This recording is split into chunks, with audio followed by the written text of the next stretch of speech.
Hey, what's going on YouTube? My name's Matt. We're back with another History of Borderlands video, and today's topic will be the loaders.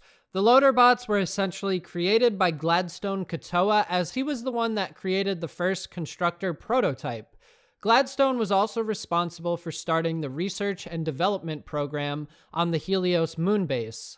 Jack hires him to help create his robot army, but instead kills him and a few other scientists once they have reached the end of their usefulness. Constructors are essentially movable robot factories, given that they can digistruct loaders, surveyors, and turrets at will until they are deactivated or destroyed. The first constructor was created when Felicity has her consciousness forcibly placed into Gladstone's prototype of his first constructor. Felicity did not appreciate being forced into the constructor, and she attacks the Vault Hunters. Gladstone realized that he cannot take back control over the prototype constructor and decides to deactivate it, thus killing off Felicity's personality and creating the first constructor in the style we know of today. Now that we've got that bit of history out of the way, let's talk loaders. There's currently 15 standard loaders that you can come across in Borderlands, and those are the gun loader, the hot loader, the ion loader, the junk loader, the war loader, the sergeant loader, the RPG loader, the EXP loader, the bull loader, the angelic guard, the ARR loader, the jet loader, the loot loader, the power loader, and the fix loader.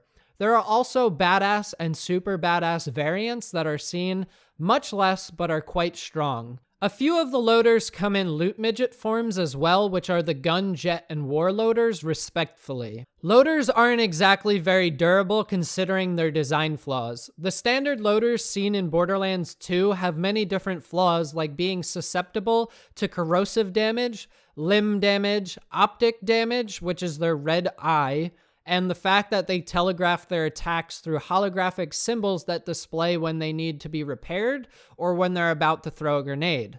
The loaders' strengths are found in their overwhelming numbers. They also can be buffed by surveyor bots so that they can have a shield which grants them the ability to resist corrosive damage and limb damage. Additionally, they also have resistance to non-elemental weapons. So that means if you're using something like a bandit non-elemental or a Jacobs, you're going to suffer a minus 20% damage reduction due to the fact that you're using a non-elemental weapon. Loaders actually aren't specific to Hyperion, as the Torg weapons manufacturer also produces them, and they have 8 different models that can be seen in the Campaign of Carnage DLC. Those models are the Charger, the Ripper, the Exploder, the Gunner, the Thrasher, the Bolter, the Burner, and the Eliminator. There's also a large number of unique loaders with some personality alterations like Censorbot, InnuendoBot 5000, Mal, Loaderbot, and Ed. There's also some unique loaders that feature large sums of health and much stronger weaponry like Saturn or Hurl. After Handsome Jack is killed, the loaders received a redesign and overhaul to make them more self-aware, stronger, more durable, more intelligent, and they can equip more weapons. They are also larger in size now, and due to the overhaul, the loaders are produced at a much lower rate because the cost of producing them has increased significantly. So if we go back in time to when Handsome Jack was still alive and kicking, and we look at the loaders of that time period, there's no way one of those loaders could actually have pulled off what Loaderbot pulled off. There needs to be a higher level of intelligence and self-awareness to do so, and I think it's safe to say that that's a great example of what the new loaders and their overhaul represent.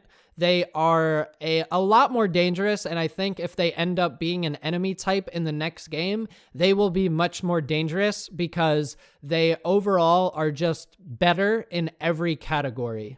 Alright guys, so that was the history of the loaders from the Hyperion Corporation. Remember, if you're enjoying this series, to leave a like, a comment, join the discussion, and if you liked it enough, consider subscribing. I'll see you with more Borderlands history videos in the near future. Later.